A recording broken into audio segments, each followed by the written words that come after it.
You're listening to The Human Upgrade with Dave Asprey. And if you're watching the video or hearing unusual licking sounds here, that's because I have a cookie on my lap. This is a gluten-free cookie named Cookie, a wonderful, kind dog who just happens to hang out most of the time with today's guest, who is none other than Luke Storey. Luke and I have known each other for a long time. He was a consulting, coaching client of mine many years ago and has done 40 years of Zen and is a big voice in the biohacking movement and has really grown as a person since we started and changed from being the school of style into talking about a broad range of metaphysical and other biohacking things. And I wanted to chat with you today on the show, mostly because we're in Austin, and so it's easy to do guests together. And we just did a podcast on your show, and so guys, you should check out Luke Storey's show and listen to my interview there because we went into some really cool stuff I haven't talked about anywhere else because he asked good questions.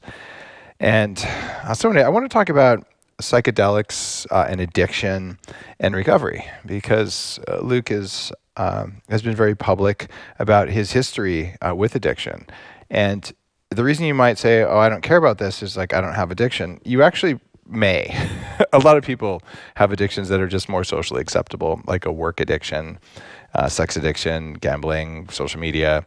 In fact, it's exceptionally common. But more importantly, what we're going to talk about in this episode is why and how your body does that and how it could possibly be. So I'm going to go deep on this with you. You're going to learn something about how you're wired in a way that's invisible to you. Plus, talking about psychedelics is always fun. I mean, it could be even trippy. Who would ever get that? It's certainly that, my friend. Luke, welcome to the show. Thanks, man. It's good to be back. It's been a while since we dropped in on your show. Yeah, that's been like several hundred episodes. I was just looking on my notes. It was quite a few ago. Yeah, you were episode 562 on spirituality hacking and negativity fasting. Yeah. And we're at about 1,000 and change. So yeah, that's probably 4 or 5 years ago. Yeah. So it was long overdue. And a lot has changed, especially in the realm of finding different ways to heal trauma and work on one's emotional state, specifically in the realm of psychedelics, as you alluded to in the intro, so yeah, I've lived a lot of lives since we did that last podcast. I've been watching you online and all. You've definitely, what's the word for it? You've become more grounded and just well-rounded, and just in your approach to things. So I think you're doing really good work, and it's awesome. Thank you, sir. And your show's grown, and I can definitely see it. So, and you're one of the voices in biohacking, and it is a global movement, and we need people who are spiritually paying attention, in addition to looking at the latest in ketones. Because yeah. I mean, frankly, if you get your ketones right, you'll have more energy. But what are you gonna do with it? Well, eventually you're gonna realize you gotta hack the invisible parts of your body. And I feel like anyone who's successfully dealt with addiction and recovered from it ends up having some aspect of spirituality come in, and I've become more and more convinced that a lot of what feels like spiritual stuff, and thus is spiritual stuff, is our interface with our body and our body's interface with reality. It's just the stuff that we don't normally see. It's hidden because it's too big to pay attention to all the time. Yeah, absolutely. Does that make sense? Makes perfect sense, yeah. Okay. Yeah, and I think right now it's interesting as someone who was a very committed, diehard addict who suffered for a long time. Well, I'll be honest, I had fun for a little bit of it. I mean, people drink alcohol for a reason, right? There was a few months maybe where I kind of had it in balance, but the thing is when you sober up, which for me was 25 years ago when I was 26 years old, you kind of go into this bubble because you surround yourself with, hopefully at least, I think people are more successful when they do so. You surround yourself with other people in recovery and other people that are supportive and getting healthier and happier and doing all the things, right? And so you sort of lose touch with the fact that there are still untold numbers of people who are still stuck in that trap. And I sort of forget, but in the past 3 years, it's come to my awareness that this has become an even bigger problem than ever. And I think a lot of that has to do with the fact that one of the main underlying issues in addiction is just loneliness, right? A disconnection from other people. And so many people have been separated from their loved ones. And specifically, within the model of recovery, so far the best we've done are 12-step groups. And a lot of the success there has to do with teaching people fundamental spiritual principles by which to live so that you feel better. And when you feel better, because you have a connection to something greater than yourself, as you alluded to, you don't feel the need to use drugs. But a lot of it is just the unconditional love, like that field of energy that's present in a group of people that all share one purpose, and that purpose is to get sober, right? And you're supporting one another. So you had all of these people around the world that were losing touch with their community, and people in recovery that were losing touch with their very insulated community of people like them, right? And relying on Zoom meetings and things like that. And I know for myself in the beginning, I mean, it took a lot for me to walk into a church basement. I had to really want to get well, and to do that sometimes 2 or 3 times a day just to keep my feet on the ground. So to get me to log on to a Zoom meeting or go back to the bar or call the dealer, so I can imagine a lot of people fell off, and I know they did, And then you have the prevalence of fear in the air, especially in the beginning when it was kind of unclear and we didn't know what was going on, and there were so many conflicting ideas about what was happening. So you have people who are very often living with a lot of unresolved trauma, who are now being traumatized by the experience and the media and all of those things. So you have traumatized people being more traumatized who now don't have the ability to connect with supportive communities. So, now I think is a really important time. And it's one of the reasons that I've been more outspoken about this, is just to remind myself, just because I made it out of the, abyss of addiction doesn't mean that everyone did. There's still people out there on the streets that are really suffering, and also people running companies and heads of families and everything else. I mean, all walks of life, as you said, are prone to addiction to something. And I would argue that even if we don't have a addiction to a substance or a behavior, many of us are addicted to false thoughts that we continually think that we can't stop. Right? It's like if you mean like a plant-based diet is good for me despite the fact my teeth are falling out of my head, the plant-based diet is good for me? That could be one false thought, yeah. But right, it's the rumination, it's the limbic system just continually feeding oneself thoughts and feelings that are disempowering, and sometimes we can't stop even doing that, right? It's like, try to not think a thought. Right now, everyone stop thinking. Good luck, right? So we're all habituated to something. So you think of that as an addiction. That's actually kind of profound, Luke. I had never thought of that. I teach people a lot now, especially within the 40 years of Zen and some of the stuff in Smarter Not Harder, my newest book that just came out.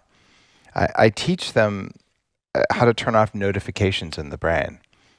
But I've never thought of that as an addiction, because if your brain constantly gives you an alert, well, alerts kind of feel good because they get a little dopamine, a little bit of attention, a little bit of cortisol. So if you have a belief system like, I'm a victim because I'm a member of X, or I'm a victim because something happened to me, or I am amazing for no reason, therefore I deserve. These are all facets of narcissism. They are. Yeah. It's the I deserve even though I didn't do something, right? And but the idea that those little alerts, so you get a little squirt of anger every time someone else has something you don't have, or every time the world didn't match your inner story, you get angry. Then maybe that's an addiction. Yeah, I mean, it's like an addiction to one's own biochemistry, right? To cortisol, to adrenaline. Did you just explain the whole woke movement? Possibly, inadvertently, yeah. But this is from my own subjective experience. It's totally true. I mean, when I got sober, which was in and of itself, I mean, it's not overstating to say that it was a miracle. I mean, there was no statistical probability of a guy like me being free of addiction. I mean, you broke all the rules. It's exceedingly rare. And by the way, just for listeners, crack and heroin were part of your story, not just alcohol. Oh, yeah, for sure. Yeah. Especially heroin. For that one, I'm actually really grateful, because I think if I had just been an alcoholic, and I also just smoked weed like it was air, I mean, just literally 24/7 for years. But with heroin, it just gets so dark, and what happens when you go through withdrawal from opiates is a very unique experience, and it is nothing short of torture, right? Wow. So thankfully for me, things like crack and heroin sped up the process so that by the time I was 26, which is when many people start kind of experimenting and going into it, I was already looking for the exit door, you know. But yeah, it was like that. But to the earlier point of addiction to negativity and just, like you said, those hateful thoughts or fearful thoughts, it took me about one day to realize when I walked out of rehab that drugs and alcohol weren't really what my problem was. Oh, And wow. What was your problem? my problem, well, now I perceive that it was unresolved trauma, right? And also the compounding trauma of being an addict, because you put yourself in situations continually in which you are victimized or in which you are a perpetrator of harm on others. So the whole cycle of behavior It and re-traumatizes you. yeah, right? the drama and destruction and the compounding of the shame of knowing that you're doing something that's antithetical to your well-being and the well-being of those about you, for whom you have love, family, friends, etc. So this compounding shame. So when you take the drugs and alcohol away, or at least in my case, it's like having a raging migraine and you just removed the aspirin. You know, it's like you just ripped the Band-Aid off, and that's where the real work begins, which was a shock to me, much to my chagrin, because everyone externally in my life had always said, Luke, you know, you're an addict, you're an alcoholic, all your problems are because of that. If you just got sober, you'd be a great guy. So I eventually comply with that just out of my own suffering and being at a real dead end. You know, I like to call it a subterranean bottom. It's like the bottom that's underneath the bottom. I mean, emotionally. So, and yeah, and that's when the real work began. And, you know, things before there was a word biohacking. I mean, I started doing hyperbaric chambers and infrared saunas. And, yeah, we needed a word for what we do. Yeah, but you were just called a health nut then, you know? Yeah. But making kombucha, getting into herbalism. So, you know, I realized, wow, I'm so physically toxic and sick, I can't think. My emotions are so erratic, and I was so obsessed with thoughts that were harmful to myself. And that's where I have that idea of like being addicted to one's thinking, where I might have a grievance or a resentment towards someone, right? I mean, resentments are classic for people in recovery. Everyone knows that that's the road to relapse. So say somebody cut me off in traffic. A healthy, normal person that had a brain that functions properly would be afraid for a moment, feel threatened, and then self-regulate and move on with their day. I literally, I haven't thought about this in a long time. I would fantasize about tracking that person down, hurting them, you know what I mean? I would be thinking about that interaction all day. It's crazy. I was the same way. I had toxic mold-induced brain damage. And yeah, my middle finger was very strong. Yeah. And, you know, well exercised. The amount of rage that would bring up for me at that time, it was pathological, absolutely pathological. Yeah. And I'm not proud of that at all. And in fact, I was ashamed of it when I would, like, why would I do that? Well, I did it because my brain wasn't working. I had a hardware problem. And I had a forgiveness problem too. Resentment comes from that. And it's interesting. Why do you think some people hold resentment but don't become addicts? Or do you think they're just addicted to that feeling of resentment?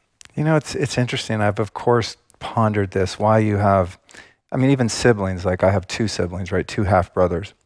And they had a different set of childhood circumstances and their own set of what I would consider to be trauma. I'll let them label it for themselves. But, you know, went through a divorce and parents with their own issues, as many of us have.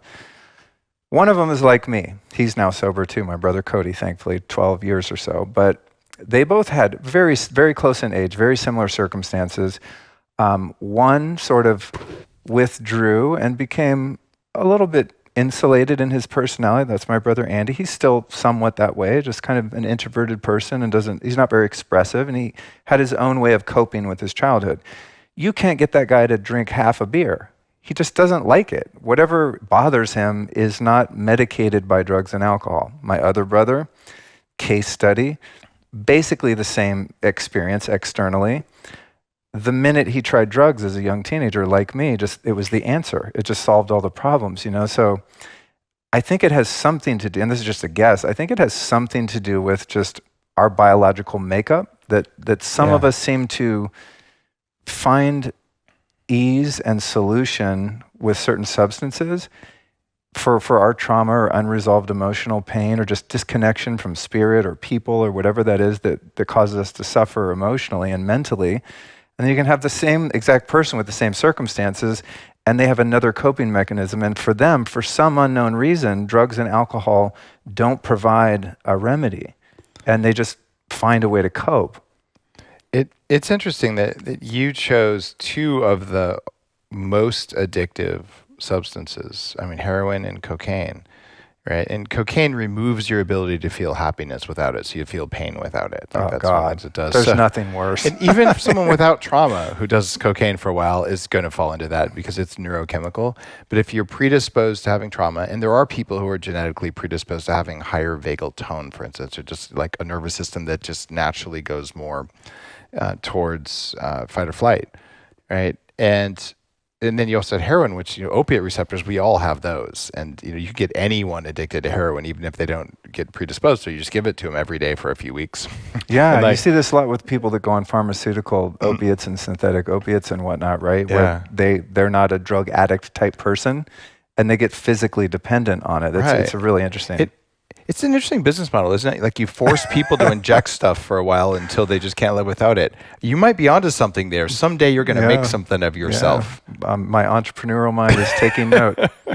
But yeah, man, it all boils down, Dave, to me and my experience. I mean, in the couple decades plus that I've been somehow able to not be addicted to anything. Well, maybe other than nicotine. I think if I'm really honest, I have a nicotine habit with these loosey snoozes. I don't think it's that bad. Well, I'm going to say classically, I would say I'm addicted to it, but it doesn't have any deleterious effects on my life. Where like my model of addiction is that you're doing something that is harmful to you and the people with whom you share your life, and the consequences outweigh the benefits, and you still can't stop doing it. You just said the consequences, benefits, and all that. Because one of the things people say, I don't want to drink coffee because I'd be addicted. I'm like, okay, let me just put this snare out there. There's something you do every day that makes you feel good. And when you stop doing it, even for a day or two, you don't feel good. Are you addicted? And they say, yes. I say, great, I'm talking about exercise. Yeah. Like, that's not an addiction. I'm like, triggered much? Right. So what's going on here is risk and benefits, right? Is there a downside to drinking coffee? Yes. It's very small compared to the upside, but I'm sure that you can find some. And then with nicotine, high doses of nicotine, hair loss, erectile dysfunction, you might not want to overdo it, right? But low doses of nicotine, really good for you. I find after having used it consistently for 10 years, never having smoked, okay, maybe I smoked a cigar at a wedding or something, but I've never been a cigarette smoker. I've never smoked a cigarette in my life. I'm like, you know what? I've gone through phases. The first 5 years, 1 milligram a day, just one a day. And I'm like, yeah, I love it. I'm going to do more. What form of nicotine comes in 1 milligram? Because I do the gum, and they're like 4 or 6 milligrams. And I find that I get a lot of cognitive benefit, and I experience just feeling more grounded when I use nicotine. Yeah, and then thinking about the shamanic perspective, which my wife pointed out to me. She said, well, it's no accident that human civilizations, especially in the shamanic realms, have used nicotine and continue to do so. We have to talk about that on this episode. For the grounding benefit, right? I mean, the tobacco plant is a sacred plant for good reason. So, and that could also sound like a justification. You could say, well, the opium poppy is also sacred, but there is some utility value in nicotine, so I'm not hard on myself about it, but I'm also just honest. If you said like, hey, look, what if we throw away all your nicotine gum tonight? I'd probably be fishing it out of the trash can. Yeah. I get it. I'm kind of the same way. 1 milligram nicotine, you can buy Nicorette mini lozenges. They have the least amount of bad sweetener of anything available in the U.S. The aspartame issue? Those don't have aspartame. The mini ones don't, but the full size do. And you break them in half and you get 1 milligram. Oh, there you go. Good to know. But what I use now is Nicorette spray that you can buy in Europe or Canada, and you can also buy it in the U.S., but it's not approved here, so you have to buy it on eBay or somewhere. That's a 1 milligram dose per spray. Oh, cool. But it's really kind of convenient. You have something in your pocket. People see me do it on the show all the time, right? And it is a great cognitive enhancer. Oh my God, it's almost as good as modafinil and coffee. And I believe almost every great work of writing authorship has been done on coffee and I nicotine. saw a tweet the other day that said the United States was built on nicotine and caffeine. It was. Wars have been won on it. In fact, literally the supply chain for coffee is a deciding factor from the Civil War forward. Wow. It's crazy.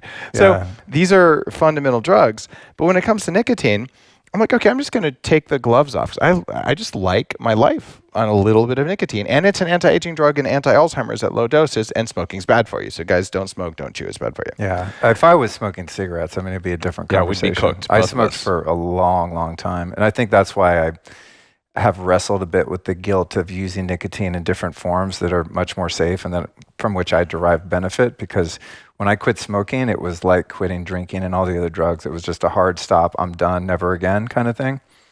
But then I heard people like you talking about the cognitive benefits of nicotine. I was like, well, I mean, I'm not going to start smoking, but what's a little gum, you know? As long as it's a little. And what I found is that when I just said, okay, I'm not going to self-regulate, I'm just going to take it whenever I want to, I'm like, I got to the point I was probably doing like 40 milligrams a day, like 40 sprays a day. And I like it until you get to the point where they don't work very well and you get a little bit nauseous from it. Like, blah. Still, that's 2 cigarettes worth of nicotine. There's 20 milligrams per cigarette. Maybe you don't absorb all of it, but anyway, it's still not that much, but it was too much. So I went cold turkey. The physiological washout for nicotine is 3 days. After that, it's all psychological, but the psychological is strong. Yeah. So I was like, okay. So I did it, and I found I could take like any other kind of essential oil spray. So the habit was done. I found that using a patch works great. Use a patch and just keep cutting the patch in half every 2 days, and pretty soon you're off of it without cravings. And now what I do is I have my little spray thing, and I have a time box, like a little box that has like for cell phones or something, and I toss my supply of nicotine in there, and I just set it for 24 hours, and it doesn't open again. So even if my meat operating system is like, use more nicotine, it's like, oh, I can't. And you're fully in charge when you decide to spray nicotine. I like it. Later in the day or some other time when I'm focused, and just this little voice in the back of my head's like, wouldn't your brain work better on nicotine? And the answer is yes. But it doesn't mean that I choose to do it. It means my body is trying to get me to choose to do it. So I might listen to my body, then I'm like, oh, it's not available. So now I'm on my dose. It's 1 spray. And if I'm like, today is going to be a heavy day, I'm going to set the box for 12 hours. But if I'm going to do shamanic work or journeying work with substances or neurofeedback or like big energy medicine work, and yes, guys, I do that kind of thing.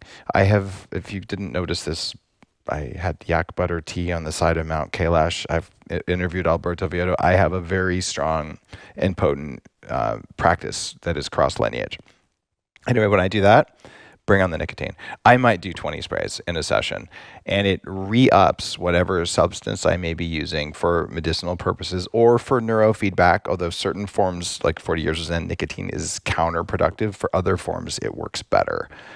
So I reserve it for the times when it has shamanic uses. And one of the things that convinced me of this was just trying it while I was doing curated, medically supervised vision work with substances like ketamine.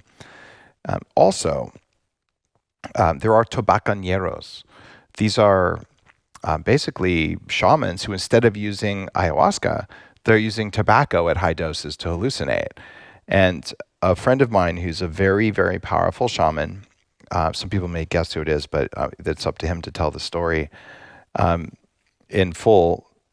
I convinced him to try nicotine for the first time. He'd never done it because, of purity and did not want to be addicted and all that other kind of stuff.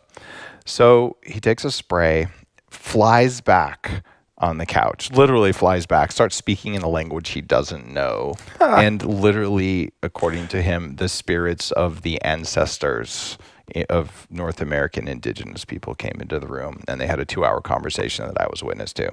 It was brought on by the sacred spirit of tobacco as concentrated in a pharmaceutically pure spray of nicotine. What the hell? The world's complex.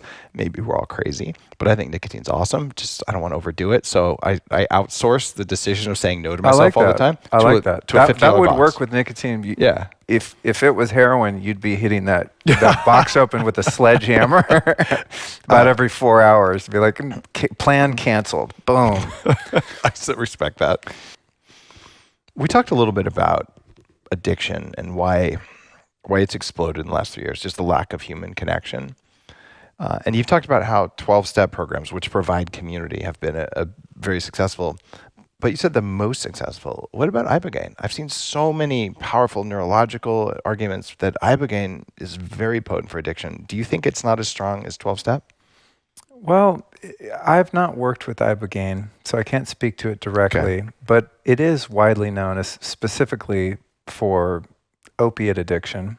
And then, the iboga, in terms of traditional ceremonial use, is widely revered for its ability to alleviate addictions. And so I think there's some truth to that because there's enough evidence to support that fact. But I think, my case is a little bit unique, Dave, in that I went with the most trusted model based on the historical reference that we have access to outside of indigenous peoples throughout history that have probably done all kinds of things to alleviate addictions. And there were probably fewer things to be addicted to back then anyway, right? Yeah.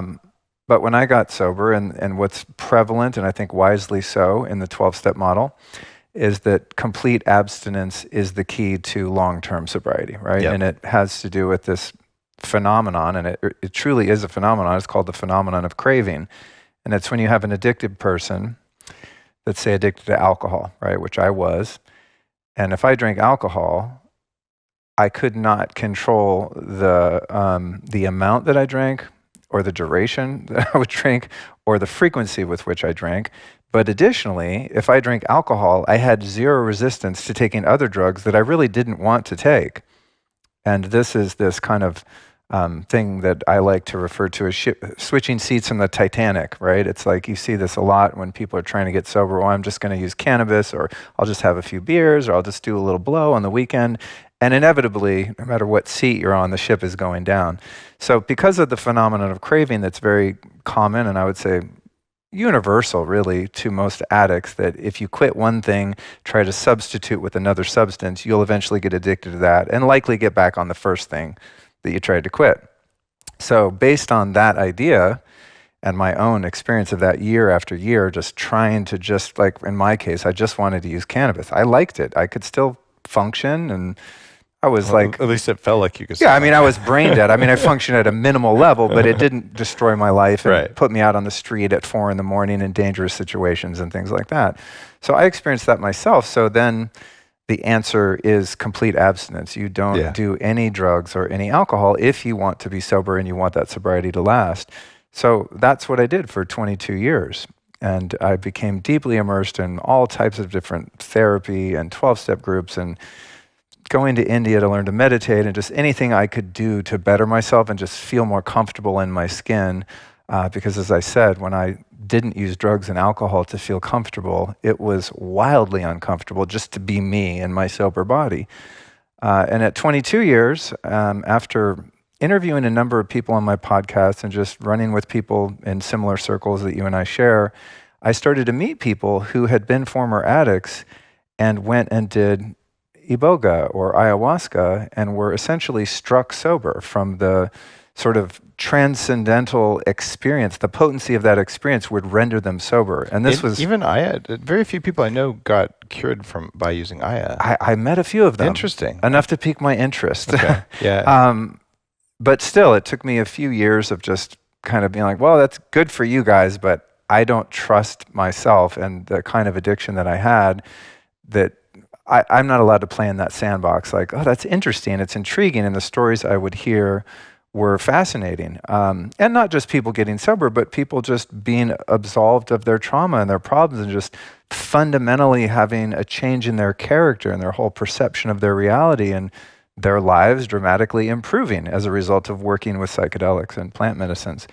But it was still not off the table for me. But I interviewed enough people, I met enough people that, as you often hear, you hear the call, right? That's something people say. And this ayahuasca just kept coming into my awareness to the point where it was like getting ridiculous. Just meeting someone, and they could be talking about an infinite number of things, and they would start talking about ayahuasca. This happened for a while, and eventually I just started getting this intuitive feeling that it could benefit me. And even though I had been sober for 22 years and had a great life, I was a celebrity fashion stylist in Hollywood and doing all these great things, a musician. And I mean, by outward appearances, I was successful. But there were still areas in my life in which I was stuck, particularly around romantic relationships, just clueless, not successful in making those work in a healthy way, codependency issues and whatnot. A lot of addicts have codependency. I had to deal with being a codependent when I was younger. It's rough. It's a real thing. And speaking of like addictions that aren't a substance, being addicted to other people is very real, as is codependency. So, long story short, eventually I interview someone who's got a ayahuasca center in Costa Rica, and they invited. He's been on my show too. Yeah, they invited me down there, and I interviewed this channel named Paul Selig, and he taps into these entities or beings, and he asks them questions, and the answers that they reveal are quite profound and seemingly trustworthy and based in truth. You know, it's not really as wacky as it sounds, because when you hear the channel speak through him, you're like, that rings as true. So we were interviewing, and I said, hey, can I just go off the script here a bit? I said, Paul, would it be appropriate to ask your guides if it would be appropriate for me to go to Costa Rica and sit in ayahuasca ceremony? And he listened for a sec, and he goes, yeah, I think I can do that. He asked the guides, and essentially the message was, it will be safe for you to do as a recovering addict. It's likely that it would benefit you, but you could not go and you'd still be okay, right? And I was like, bing, green light.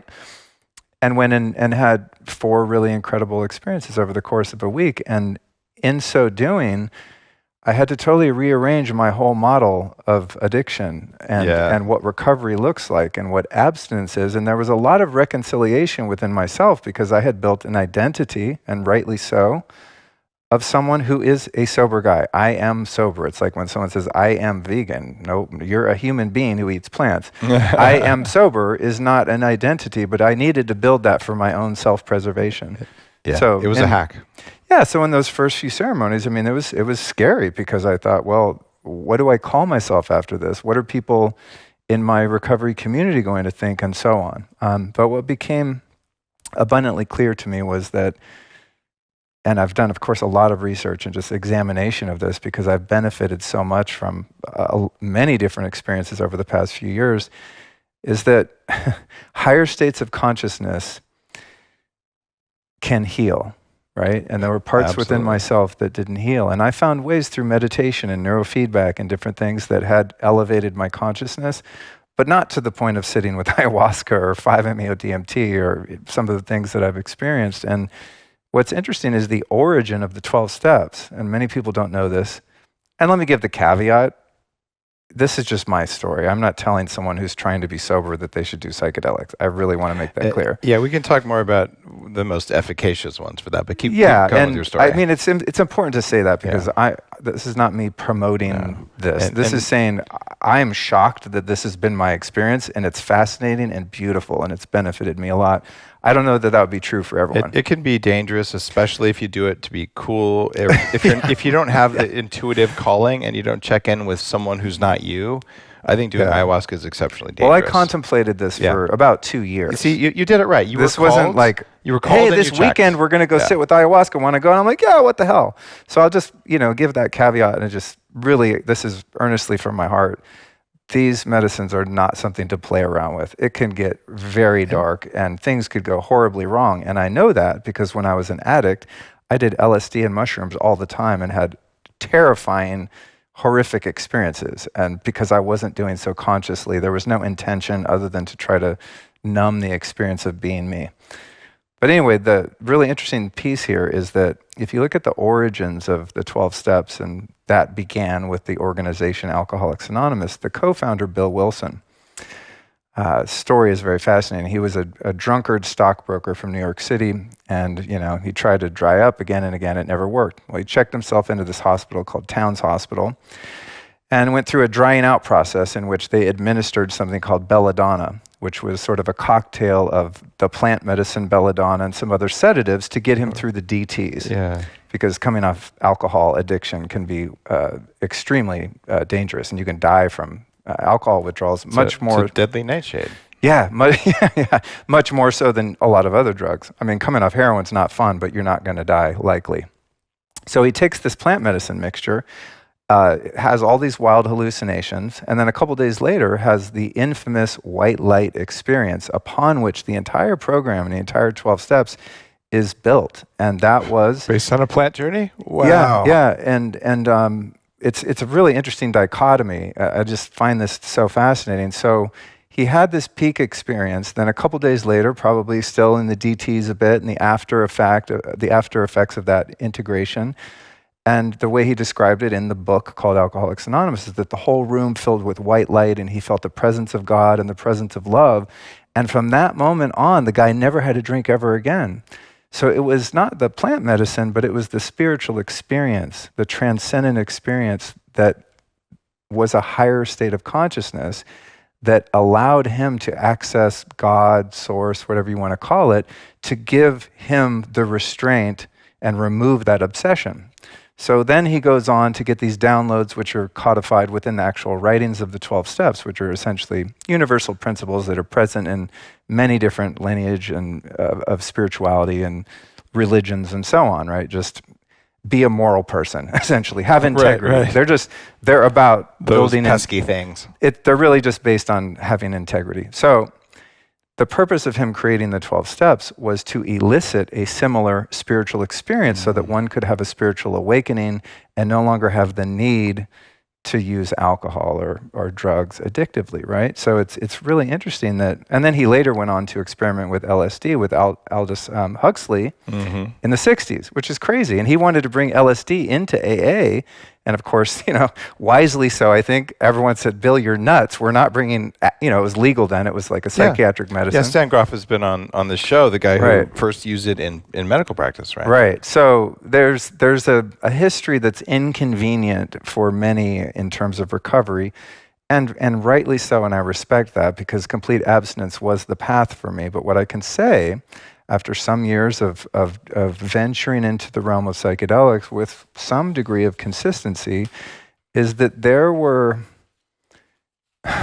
traumas in my body and in my psyche that were preventing me from living my life fully as a sober man, despite 22 years of very committed spiritual work, years of Kundalini yoga, years of every 12-step group you can think of for every problem you might have, A Course in Miracles, reading Eckhart Tolle, reading Ram Dass, David Hawkins, going to India, meditating. All the above. and my life improved dramatically, but there were still things within me in terms of true acceptance and self-love and just healing abuse and trauma that I experienced as a kid that I just couldn't get to it until I explored that realm. And nothing has come close to being able to provide those benefits to me. And also, when you say nothing, do you mean you've taken? I have 5-MeO DMT, psilocybin, ayahuasca, peyote, and ketamine. That sounds like a lot when you say it like that. Well, which of them are we referring to here? Each one has had its own benefit. And when I said, when you read that list, it sounds like you're a drug addict, dude. You're doing all these drugs, right?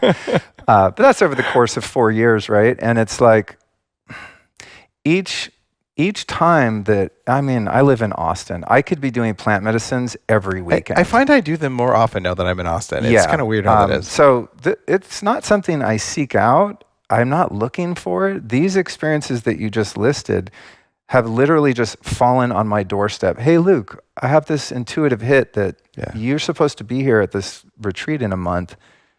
I take a few days, think about it, and 90% of the time it's a no, because I don't have a good reason to be there. There's nothing I want to work on or manifest or heal, or just the set and setting doesn't resonate with me. But out of those experiences, each different medicine has had such diverse benefits in terms of healing and realization, and also just a deepening of my relationship with God, which is the very most important thing in my life and the thing that got me sober in the first place.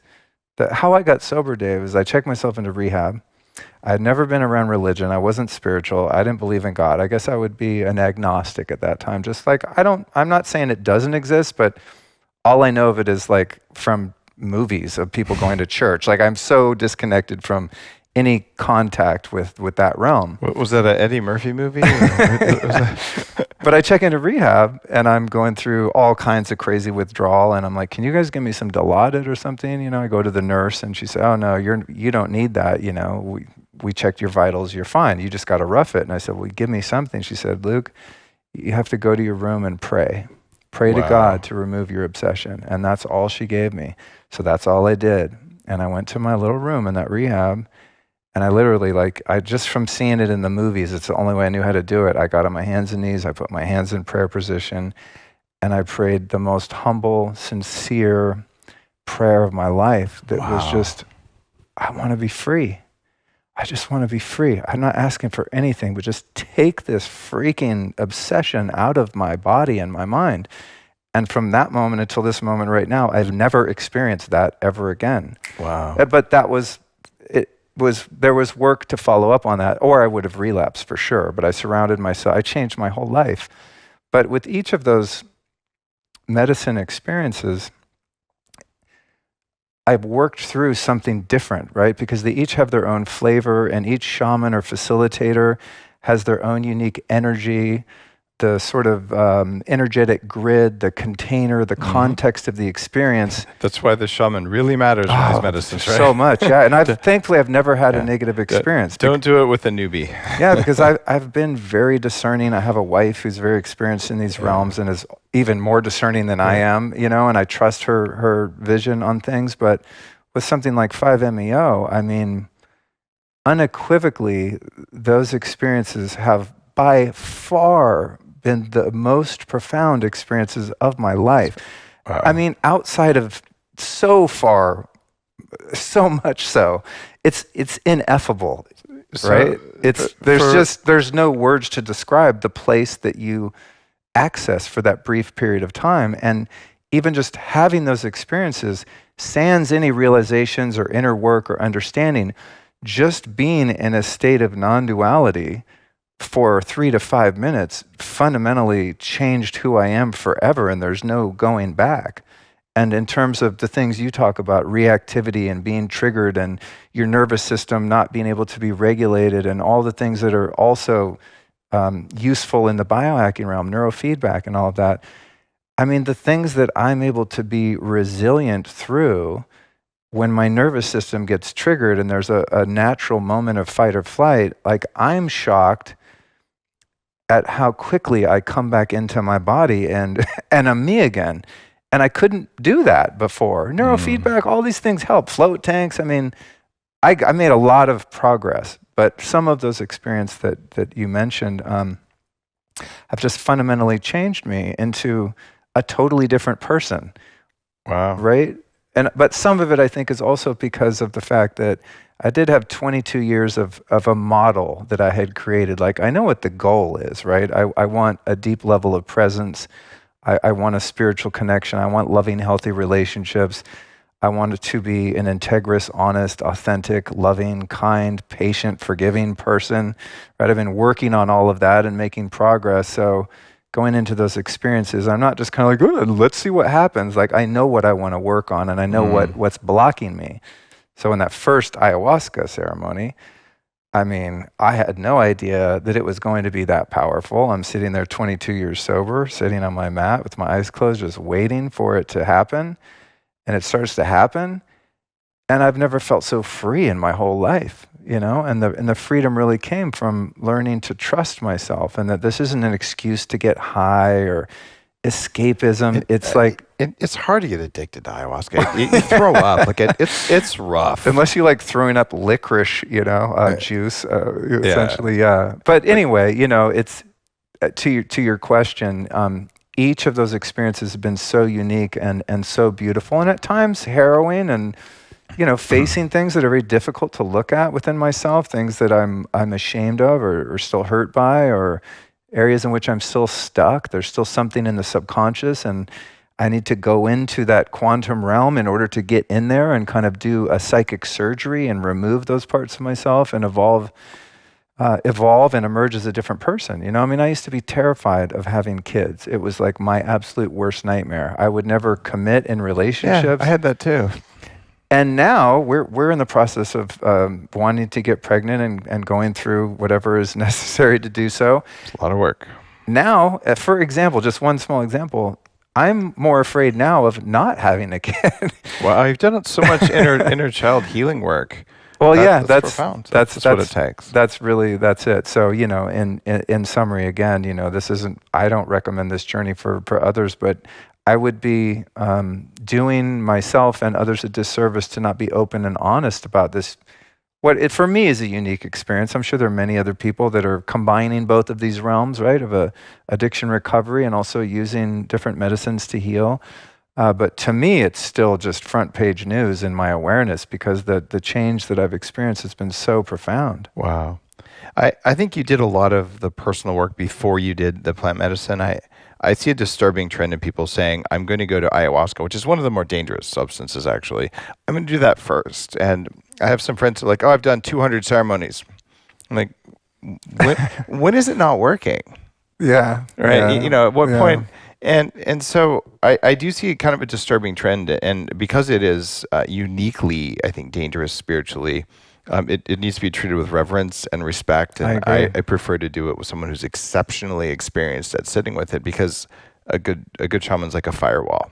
100%. To keep the bad stuff out while you get rid of your bad stuff. 100%. I'm so glad you brought that up, because I'm always conscious to give, my disclaimers. Yeah. But this one that you bring here is really important, because when the veils of your, as you would call your meat OS, right? When your awareness, your consciousness is no longer confined within your senses, and you're in a realm where your senses are pushed to the side, and you truly are in a quantum realm of no space and no time, not only do benevolent angels and guides and God itself reside there, but because we're living in a polarity, we're living in a duality in that realm, there is also polarity, and there are definitely dark forces in that realm. And this is very traumatizing for many people that go into it sort of willy-nilly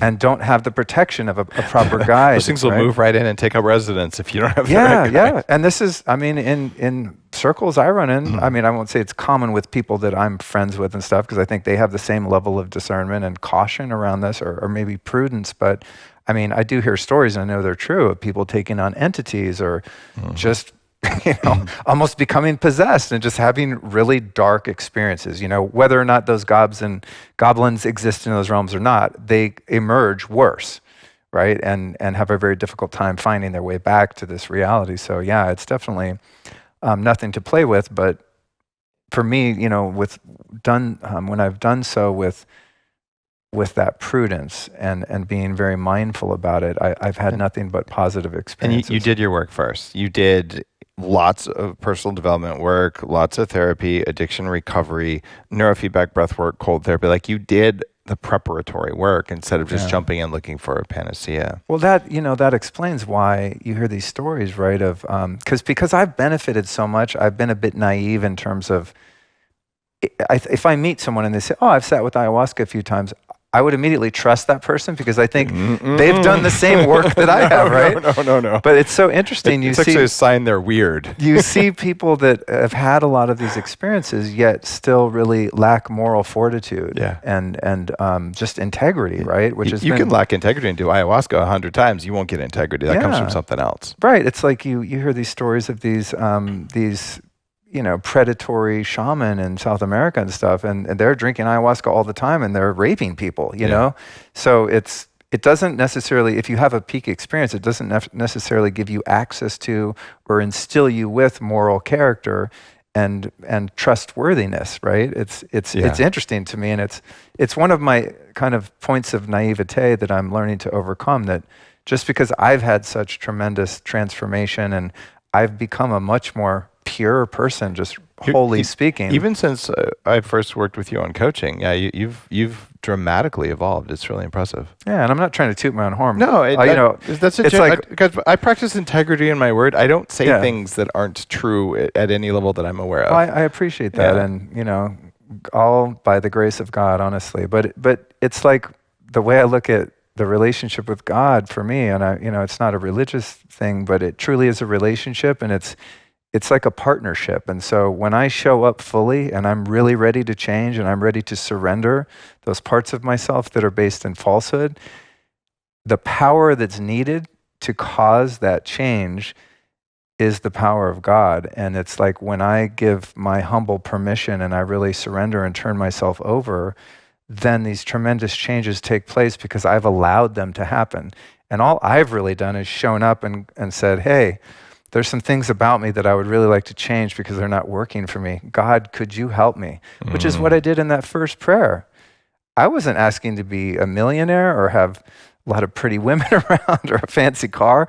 I just said, God, I want to be free. And I'm willing to do whatever it takes to facilitate that liberation, which for me, the message from God through the people around me was, you need to go to goddamn meetings every day. You need to give up your old friends. You got to have a whole new life. And I was willing to do so.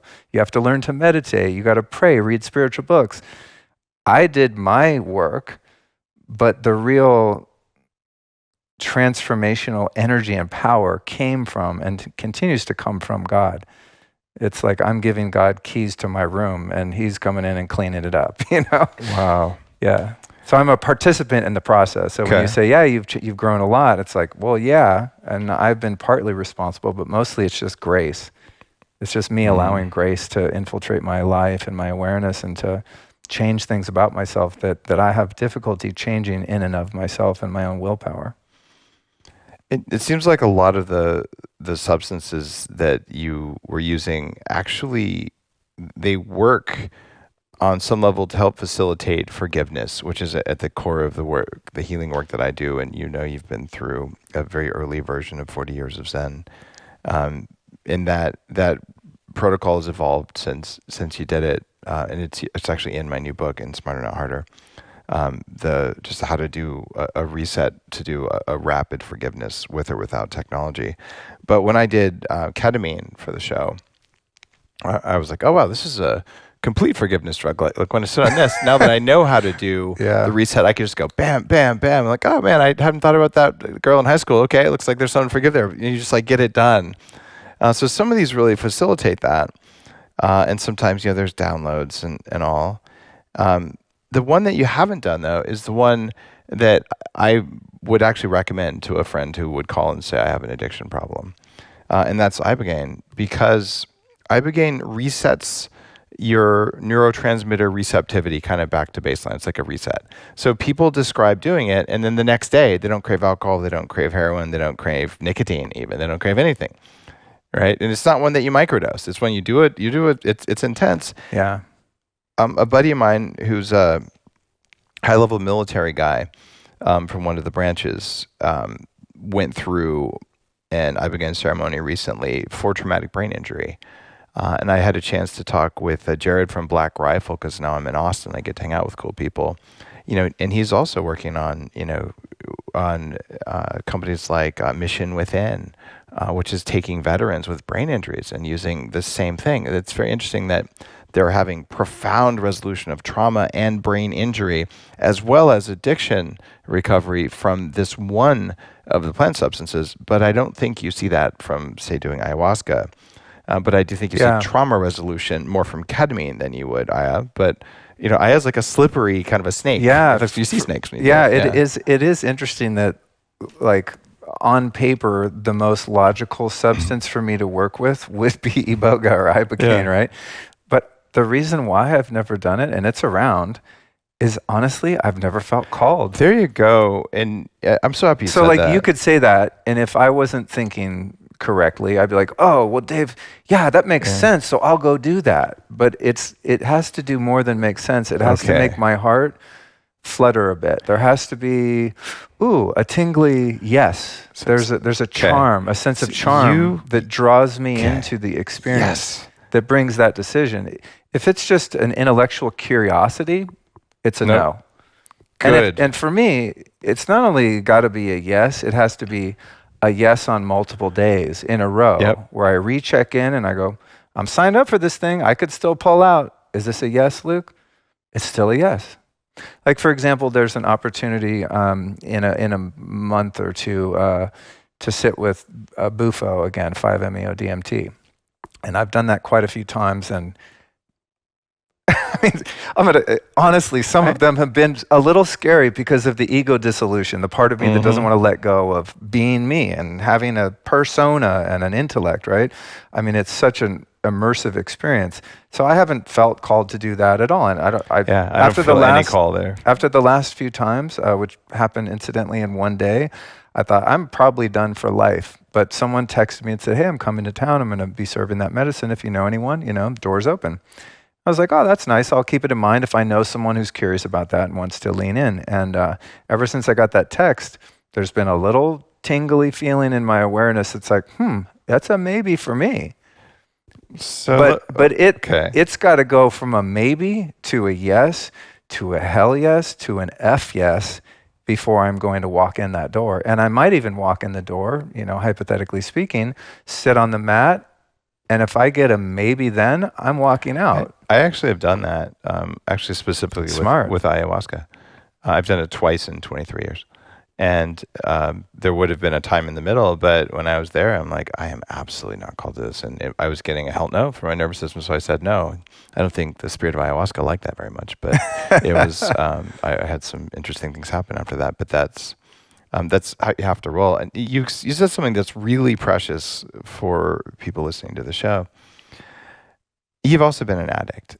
Tell me the difference between that tingly feeling, and that's you in my world. That's you tuning into your operating system, your innate knowing, and being able to hear that signal out of all the noise. But you also have a signal in your operating system that is the addiction signal. Yeah. And if I was to sit here, and I don't want to be mean, and if there's too much, somebody to go fuck myself. Yeah. But if I was here with some heroin, how would the tingle you would get from that differ from a hell yes? Like, this is a major teaching moment for people listening. Yeah. How do you know intuition versus urge? Yeah, that's a great question. And it's interesting because I've just had this freedom from those substances that were so problematic. It's where I don't even have an aversion to it. Oh, so you're really free of it then? No aversion, no attraction? No, it's a neutrality.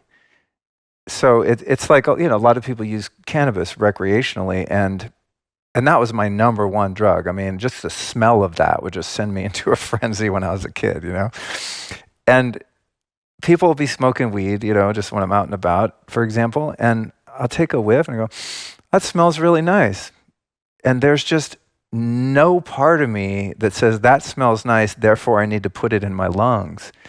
And it's the difference between like alignment and infatuation, right? When there's a medicine opportunity that I'm feeling into that feels like it could be a yes, I'm waiting for sort of the will of nature and my will to line up. And there's sort of a lock and key that go click. And it's a different feeling than the addiction, which is an infatuation and obsession. Okay. It's a thinking about when you're going to get it, who has it, how you're going to get more, where you're going to get the money. You're anticipating the relief that's going to come once you get it. And that's lacking from, say, a desire to the anticipation I have around psychedelics is like, oh shit, my ego is not going to like this. Okay. It's an anticipation of, oh man, we're going to be treading in some deep water here. Are you ready for this? It's more of it's an alignment, and if the alignment is out of alignment, then it's a no. With addiction, there's no capacity to even think of saying no, because it's based in a visceral desire and a cravingness. There's a craving, there's a wanting and a longing to it. There isn't an inspiration, right? When my friend texts me about the 5-MeO, it's like, ooh, that's an interesting idea. It's not oh God, I gotta have that idea. Got it. That's the difference. It's pretty neutral. If anything, it's like, just a little subtle sense of charm. But when something addictive was placed in my, in front of me when I was addicted, there was literally no option to say no. It was actually impossible to not do it because my willpower would be overcome by the need to anesthetize myself. And I think now I also don't have the need to be anesthetized. Sometimes I wonder, like, we're going to go grab a bite if we still have time. But we could sit down and it's possible that I could have a half a glass of red wine and go live my life and never be an alcoholic again. I actually think it's likely, but you shouldn't try. Yeah, but the consequences, if I'm wrong, They're are big. dire. Right. And literally speaking, possibly deadly, you know? You know what we could do if you wanted to try it? What? I'll have a stun gun. And you drink the wine and I'll zap you a few times on the balls. And your body will be like, never again, never again. So we'll associate a relapse with electrical shock. What do you think? Should we Maybe try it? it works for some. I mean, they used to use electroshock therapy on alcoholics back in the day, but you know, for a different way, not for aversion. I'm thinking of the Pavlok, where for nicotine addiction it works well, but it turns out the body hates electrical shock. So if you give it a little thing it likes, followed by a shock, you'd be like, never mind. Yeah. But let's not try it. I don't think you should ever have any alcohol again. And the difference there, Dave, is there's nothing that I need to numb from in my experience of myself, right? So I'm not overtaken by the curiosity to see if I could have a glass of wine because I don't need a glass of wine. I feel fine. I mean, maybe I have, I don't know, some kava or something just if I want to relax. I mean, there's things I can use that don't have any consequences that aren't addictive that relax me. Take CBD or something like that, right? But yeah, it's a really good question that you pose. You know, how do you know the difference between like, you know, a curious intrigue or, you know, an intuitive thought or a craving and a need and a want? And they're so easy to tell apart because of how your nervous system feels in assessing that decision. Yeah. It's because you learned through your practice to tune into your nervous system to know how it feels. Something else that I found is helpful for those things. If there's something that you're considering and without mentioning it, it just comes up 3 times in a short period of time, like over the course of a couple of days, just random people mentioning it. Maybe the universe is just random, but I don't think so. It doesn't appear to be. It wasn't for me. No, and so that's a good thing. Like, pay attention. I don't care if it's a book you should read, an episode of a show you listen to. If 3 people tell you to do it, they're getting a message from somewhere, especially if they don't know each other. Like something's going on there. So you just take note, right? And then you tune in. And what I find is both with 40 Years of Zen or plant ceremonies, if you feel a little bit of fear, that's a good thing. Right? Because that's your animal operating system, your meat OS saying, don't you dare hack into me and be in charge. You will be afraid if you hack into me. I'm in charge, not you.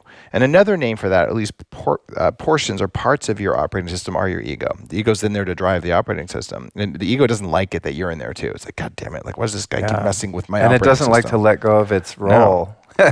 So people feel that the day before they go to a transformative experience, whether it's Aya, whether it's 40 Years of Zen, whether it's a deep holotropic breath work, there's like anticipation, a little bit of, and then sometimes in the middle of it, as you know from doing 40 years, there's usually a time when you like hit this wall and you're just really angry, and that's when you're about to pop a bubble in your ego when you're really going to hack into your nervous system and your operating system. And that's where all the forgiveness and the letting go and all that works. My experience has been that if you do holotropic breathing, you do EMDR, you do internal family systems therapy like Gabby Bernstein talks about, I think in Mastin Kip probably, on the show. If you do those things first, and then you say, well, maybe you should learn tantric sex or heck BDSM. It doesn't matter. Do those things, which all are reliable paths to altered states. Do holotropic breathing or something else. Learn some yoga. And if that still doesn't work, then you could start light with ketamine, which is legal and easily available. Then do ketamine, right? Then maybe mushrooms, right? And then maybe 5-MeO. And then maybe ayahuasca. Sage advice. Is that a good order of operations? What would you edit in there? God, I think it's so individual. You know, Yeah. I mean, I've met people for whom their first experience was 5-MeO, which is by far, way far more intense and It can be a destabilizing and life changing. Yeah. And I've met people that did that as their first thing, and then way down the road ended up doing some ketamine therapy. So I don't know, but I think you have a point there. I mean, for a virgin who has no clue. The safety and legality, I think what you said about the holotropic breath work, I mean, you can achieve some deep I did that states of first, healing. yeah. Yeah, and I did it essentially in Kundalini yoga, and I would similar. see visuals and have all kinds I of. saw past lives on that stuff. Really? Yeah. Yeah, like spontaneous tears and trauma healing, or just ecstatic laughter. I mean, you can do a lot within your own system, but I think your sequence there is pretty good. I had another friend who was also sober, and he was having some anxiety and depression and just blocks he still couldn't overcome after many years. And he went and did clinical ketamine therapy and healed his anxiety and depression. And then later on, went and very deliberately and intentionally started exploring some of the other medicines that were not legal in the United States and potentially more intense and whatnot. So I think that's a good starting point. And even microdosing, I mean, there's a lot of benefit in my experience to be had even in just sub-perceptual doses of different substances. But not Ibogaine. Microdosing Ibogaine is a bad idea. I've never heard of that. Doesn't sound like a good idea. Tim Ferriss talked about doing that when I interviewed him last on the show. And since then, I just learned more about the neurobiology of that. I'm like, I don't think that's a microdose kind of thing. Yeah. But kudos to him for trying. Right? Yeah, that wouldn't be my first go-to. I enjoy microdosing LSD and psilocybin, and also sometimes kanna, which is a really beautiful. It's actually legal. It's a South African shrub, a really ancient plant medicine, and it, in large doses, is similar to MDMA. But in microdose, it's a really good mood elevator and heart opener. Sort of like if you ate a crap load of chocolate, that kind of theobromine sort of feeling. I haven't tried kanna. I'll have to give it a shot. Yeah, it's really nice, and it's legal. So there are ways for people to kind of dip their toe in the water safely if they feel called, and many people don't and never will, and they're going to have a great life too. I also want to point out, so I'm on Daniel Amen's board of directors, and his neuroimaging work absolutely saved my career, and just it was actually part of the birth of biohacking.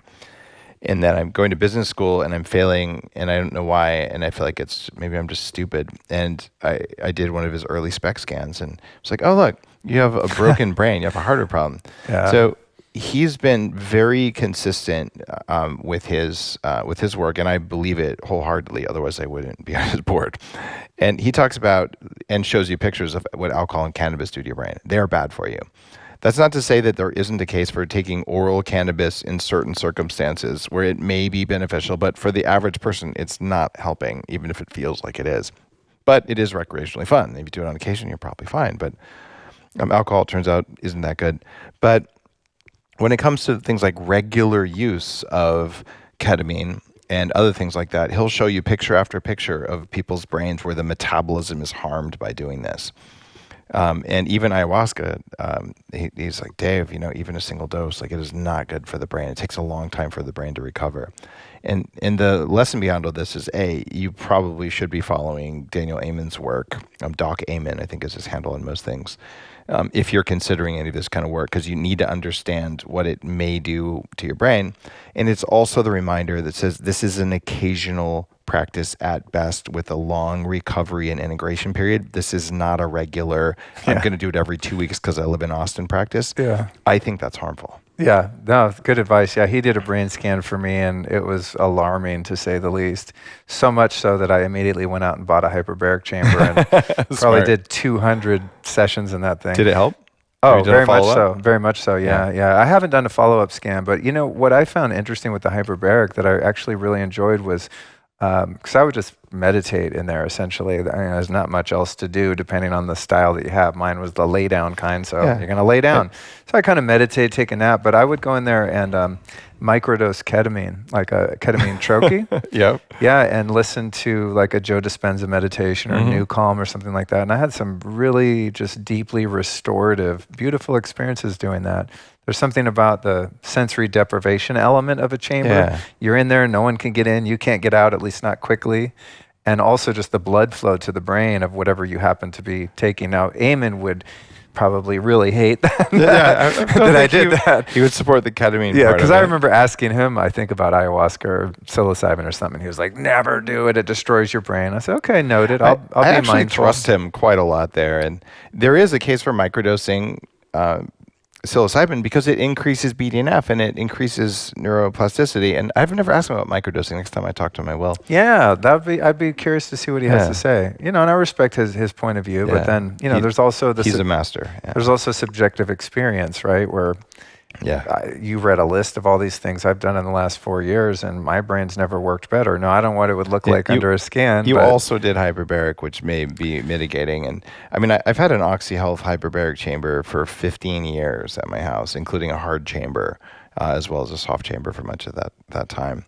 And I just think there's a case for it, but they're expensive. And I'm actually working with them on a way of making this much more affordable for people. Good. I just actually sold mine because, begrudgingly, because I'm experiencing a bout of tinnitus that's gotten really bad. And I noticed that when I would do chamber sessions, it would get worse. And so I reached out to Dr. Scott Schur, who's a big HBOT guy, and I was like, does this hurt your ears? And he said, no, it's fine for your ears, except if you have the specific type of inner ear damage to those nerve cells, it can make it worse. And I thought, I must have that, because I would track it and just say, maybe it's just a one-off, and it would happen again. And eventually I just had to go, I can't do anything that's going to irritate my ears, sadly, because I love that chamber. Did you say irritate your ears? Irritate my ears. I saw what you did there. Yeah, irritate.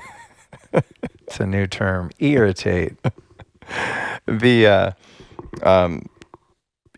could go down a whole path of biohacking that, but it is time for us to wind up the show and go grab some grass-fed something. Thanks for coming on the show. Your website, Luke Storey, Storey. You've got a show. Let's see what else you're doing. You've got an EMF home safety masterclass, which is actually really cool. And guys, you want to check that out, because EMFs have been a part of biohacking since the first conference, where I talked about grounding and earthing as being a part of it. And if you go to Upgrade Labs today, you'll see that there's an earthing area there where we have it wired in, because it's actually important. So again, lukestorey.com, and you've got stuff on EMF and a bunch of other cool stuff you're working on. Yeah. You're a cool dude. Thanks, brother. I appreciate you having me on, and I'm glad you moved to Austin. We need more good people here. It seems like everyone I know in the world that's really making a difference has moved here, and I just feel so lucky. There's just so much going on at this particular place on earth at the moment, and you're a great addition. So welcome. I was happy to find you'd moved here. I moved here. I'm like, look at all these people I know who used to be in LA, and everyone else, like everyone cool. It's not everyone, but many cool people here. So I found there were more people I knew here than I even imagined. So I'm glad we got to hang out. And I'm sad you're like this far outside of town. Yeah, I live in the boonies. But it's kind of fun. It's nice. It's quiet, and it's lower EMF. Well, I just live next to a military base. Yeah. Really? Well, kind of. Oh, wow. My EMFs aren't that high in my house, though. Yeah, military bases make me nervous because of all the radar. Yeah, this is a National Guard. I don't think they have so much radar. Okay, good. So, good. That's good. If it was like a full-on Air Force base, no. Just no. Yeah. I actually think that the toxic mold is worse near Air Force bases, because we know that EMFs irritate mold to make more toxins. Yeah. I think that's why San Diego is kind of like a mold bomb.